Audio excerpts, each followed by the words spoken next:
Radio Publique Africaine.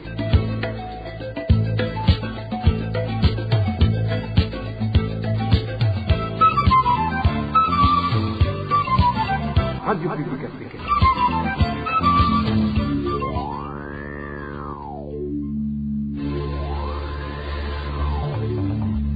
C'est le moment de suivre le journal parlé en français. À la présentation, Émile Nivasumbo.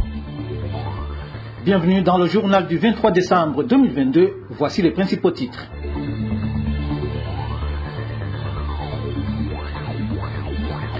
Le président Évariste Ndayishimiye est à la tête d'un groupe de 4 généraux de l'armée qui accapare les richesses du pays selon le journal La Libre et Belgique. Les détails à suivre tout à l'heure.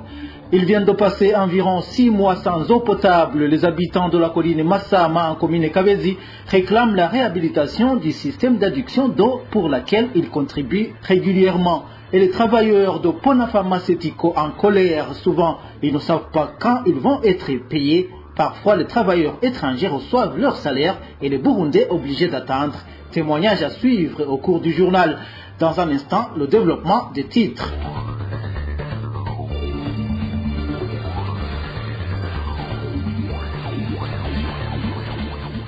Page gouvernance et pour commencer, 4 hauts gradés de l'armée sont accusés d'avoir la main mise sur toute activité économique du pays. Il s'agit du président Évariste Ndayishimiye, de son premier ministre Gervais Ndirakobucha, du chef d'état-major Prime Niyongabo et du patron du service national de renseignement Ildefonse Habarurema. Selon la Libre Afrique, tous les 4 sont à l'origine du détournement de fonds et d'accaparation de tous les secteurs qui génèrent beaucoup de fonds dans le pays. Josiane Mouzaneza nous en dit plus. Ils sont 4 comme les mousquetaires, ou plutôt comme les Dalton, sauf qu'ils sont nettement moins amusants. C'est ainsi que débute l'article de la Libre Afrique consacré aux 4 généraux pointés du doigt dans la lapidation et le rafle de l'argent du contribuable. Selon cet article, ces derniers ont mis en place un système baptisé régime d'aider, dont le centre de gravitation est le président de la République, Évariste Ndayishimiye, alias Neva, qui, pour maquiller ses magouilles,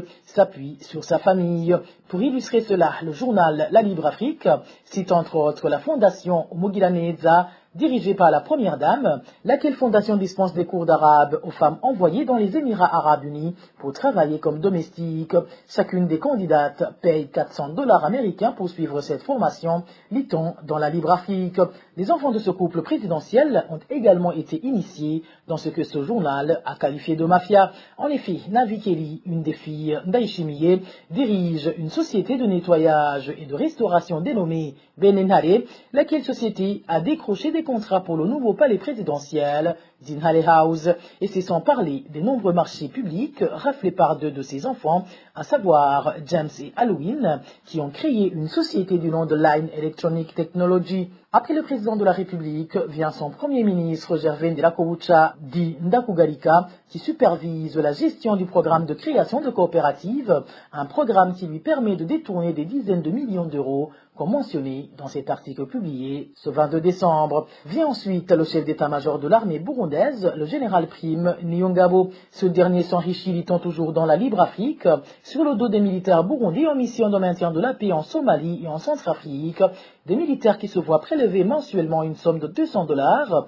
le reste étant grignoté par la Banque centrale, qui leur donne ses primes en monnaie locale et à un taux très bas, ce qui représente une perte de 40% de pouvoir d'achat pour ces militaires. Enfin, la Libre Afrique cite également le général Ildefonse Habarurema, surnommé King Kong, en charge du service national de renseignement, qui travaillerait en étroite collaboration avec les 3 CEO cités dans cette mafia, lesquels se réunissent plusieurs fois par mois pour prendre toutes les décisions importantes relatives à la gestion du pays. Dans la page gouvernance, parlons aussi de ce personnel de la société Pona Pharmaceutico qui tire la sonnette d'alarme et demande à l'inspection générale du travail de se saisir de leur affaire. La société n'a pas de politique salariale fixe. Des travailleurs peuvent passer des mois sans être payés, ce qui est le cas à la veille des fêtes de fin d'année. Le plus frustrant, explique l'un des membres du personnel, c'est que des travailleurs en provenance du Kenya sont régulièrement payés au moment où leurs collègues burundais sont totalement ignorés. Suivez l'un des travailleurs de Pona Pharmaceutico.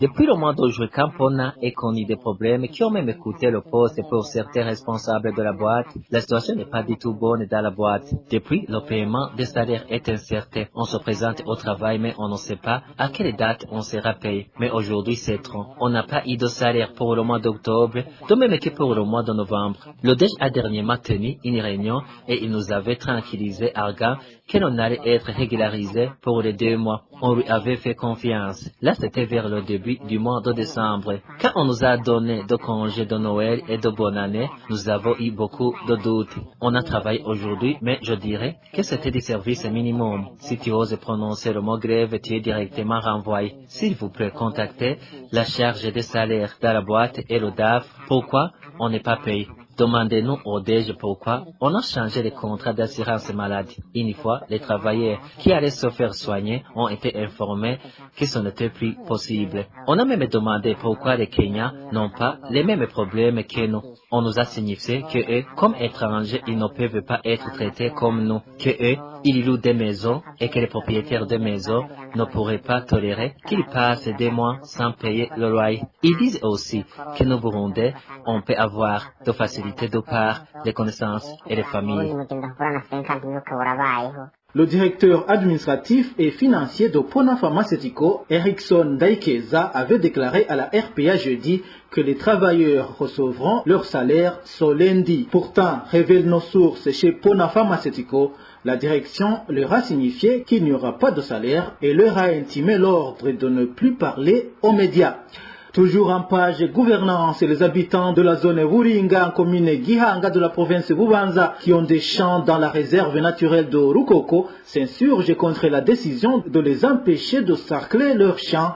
Ils signalent pourtant qu'ils avaient l'habitude d'effectuer des activités champêtres dans la Rukoko. Les détails avec Dani Claire, Iratroumva. Les agriculteurs qui n'ont plus accès à leurs champs qui sont dans la réserve de Rukoko sont plus de 100 personnes et la quasi-totalité vit sur la 8e en zone Wuringa. Selon notre source, le commandant du 212e camp militaire est celui qui empêche ces agriculteurs d'aller procéder au binage de leurs champs. Si par malheur tu es surpris dans ces champs par ces soldats, tu es tabassé sévèrement et les administratifs t'infligent une amende. Nous avons cultivé nos champs, mais après, on nous a interdit d'y mettre les pieds. C'est le commandant du 212e bataillon qui a donné cet ordre. Il s'appelle colonel Zonobé et ceux qui sont chargés de la sécurité ont une mission de tabasser. Ce compte être repris dans ces champs. Il est allé jusqu'à donner même l'ordre de réfugier. Nous éprouvons des chagrins car l'administrateur est au courant de cette situation. Les habitants de la zone Wuringa regrettent que l'administrateur ne fasse rien pour les aider, alors qu'il sait combien la population est dans une situation de manque de nourriture. Au lieu de ça, il punit ceux qui ont été arrêtés pour avoir accédé à leurs champs. Au lieu de se ranger du côté de la population pour les permettre de cultiver et récolter, il nous dit rien à propos de cette situation. Après être tabassés, ceux qui sont arrêtés, l'administrateur ajoute sa punition. Une amende de 30 000. Étant dans une situation de panique suite au coup de bateau récit, ces personnes n'ont plus d'autre choix que de payer cette amende. C'est du moins pour moi, à moyen qu'ils sont récits, de nous pourrer, car certains reçoivent d'autres récits et d'autres non.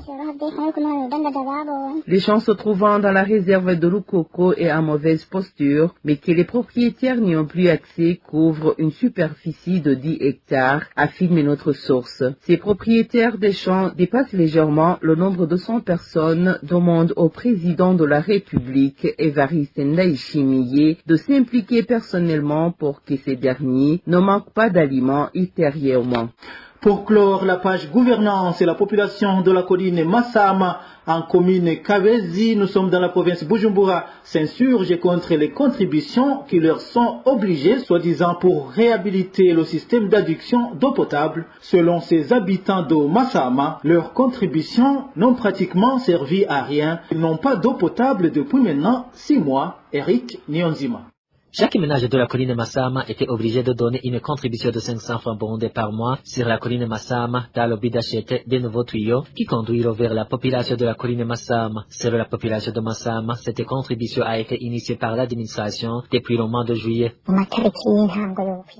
Vers le début du mois de juin, la pénurie d'eau s'est accentuée. Les tuyaux étaient en très mauvais état. Ainsi, chaque ménage a été obligé de donner une contribution de 500 francs burundais par mois. Il nous disait que cette contribution allait servir pour l'achat des tuyaux pour enfin mettre fin au problème de la pénurie d'eau. Mais par la suite, nous avons entendu dire que l'argent que nous avons contribué appartient à la commune. L'argent aurait servi à autre chose. Qu'est-ce qui, selon vous, devrait être prioritaire? De plus, les citoyens ne comprennent pas pourquoi ils ont été les seuls à contribuer alors que la commune devrait faire quelque chose. Et d'ailleurs, même la personne que la commune avait chargée de faire un suivi pour ce problème en rapport avec la pénurie n'a rien fait jusqu'ici. Si l'argent que nous avons contribué a été donné à la commune, pouvons-nous dire que la commune n'a pas de caisse juste pour nous soutenir afin d'acheter au moins ces tuyaux? Il y a même un certain Thierry nommé par la commune pour suivre le problème de cette pénurie, mais il ne fait que circuler avec notre argent sans rien faire. Pour le moment, les informations en provenance de Kabezi indiquent que les habitants de Massama éprouvent beaucoup de difficultés dans les activités quotidiennes à cause de la pénurie d'eau. Nous y reviendrons. Depuis ce matin, l'on ne pouvait pas passer à travers la 4e avenue de Nyamitanga en commune Buganda, c'est dans la province Bubanza. Les habitants de Nyamitanga indiquent que les inondations causées par la pluie de la nuit dernière ont bloqué la route.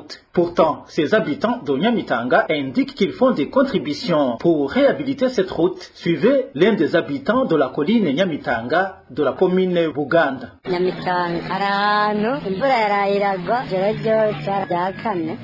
À Nyamitanga, la pluie est tombée pendant toute la nuit. À la 4e avenue, juste à quelques 500 mètres de la rivière appelée Gatunguru, le sable emporté par les eaux de pluie a barré la route depuis le matin de ce vendredi. Jusqu'à maintenant, la route n'est pas fréquentable.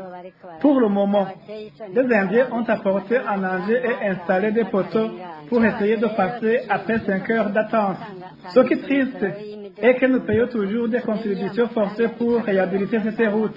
On ne sait pas où va cet argent. Dans un instant, nous parlons réfugiés. Les enseignants de l'école Maendeleo au camp des réfugiés d'Onduta en Tanzanie s'inquiètent de la convocation de leur directeur et de tous les enseignants au bureau du chef du camp. Ils sont interrogés au sujet du haricot cultivé autour de l'école. Les réfugiés considèrent que ces convocations s'inscrivent dans la logique des intimidations que les réfugiés burundais ne cessent de subir. Suivez l'un des enseignants d'Onduta.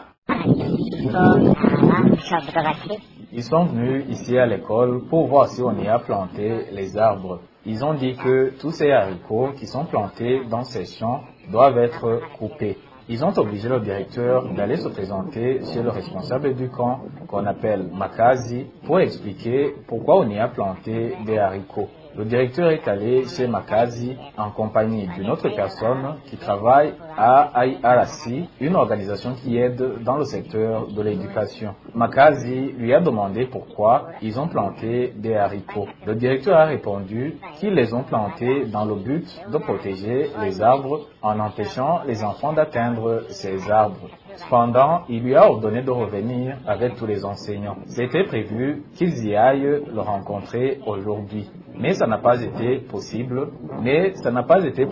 Que tous les enseignants puissent y aller. Les responsables du camp ont demandé au directeur de faire la liste de tous les enseignants qui travaillent sur cet établissement. Si on essaie d'analyser la situation, c'est toujours un harcèlement contre les réfugiés qu'ils sont en train de faire afin de nous pousser à retourner de force au Burundi. Parlons toujours du camp d'Onduta pour clore cette édition. La vandalisation des plantations de haricots appartenant aux réfugiés de ce camp constitue une destruction méchante et répréhensible par la loi. Réaction de Lali Nivizi, directrice exécutive de la coalition burundaise des défenseurs des droits de l'homme, CBDDH en sigle. Lali Nivizi demande au HCR d'exiger que le gouvernement tanzanien respecte les droits reconnus aux réfugiés. Suivez Eulalie Niwizi. Elle est directrice exécutive de la CBDDH. Cet acte est un acte criminel. Arracher les plantations alors que c'est le seul moyen de survie sûr que les réfugiés avaient mis en place pour suppléer l'insuffisance de la ration alimentaire que le camp fournit à ces réfugiés, nous considérons que c'est un acte qui va au-delà de la méchanceté. Nous rappelons au gouvernement de la République unie de Tanzanie le contenu de la Convention de 1951 concernant les réfugiés. À travers cette convention, le gouvernement de la République unie de Tanzanie s'est engagé à accueillir, à protéger les réfugiés et à protéger leurs droits. C'est pourquoi j'appelle le gouvernement de Tanzanie de donner des ordres clairs aux gardiens du camp de réfugiés d'Ondota pour qu'ils respectent les droits des réfugiés burundais. Je voudrais rappeler également à ces gardiens de camp et au gouvernement de Tanzanie que les réfugiés burundais qui se trouvent en Tanzanie sont des êtres humains. Ce sont des êtres humains qui sont protégés par la Déclaration universelle des droits de l'homme et le gouvernement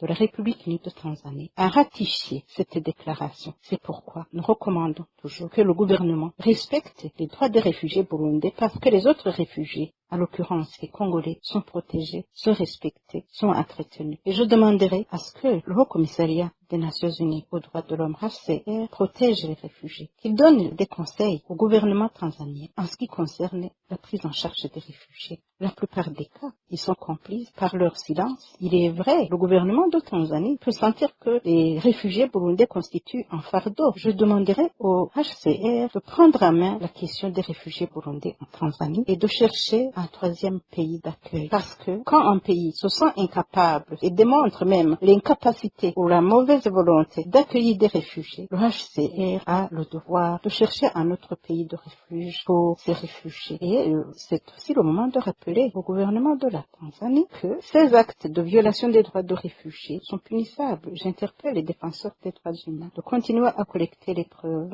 de documenter toutes ces situations de violation des droits humains et de rapporter sur ça. Si nous ne pouvons pas faire recours à la justice tanzanienne, au moins il y a moyen de faire recours à la justice internationale et de traduire en justice au gouvernement de Tanzanie. Voilà, c'est Eulalie Niwizi, directrice exécutive de la coalition burundaise des défenseurs des droits de l'homme, CBDDH en sigle.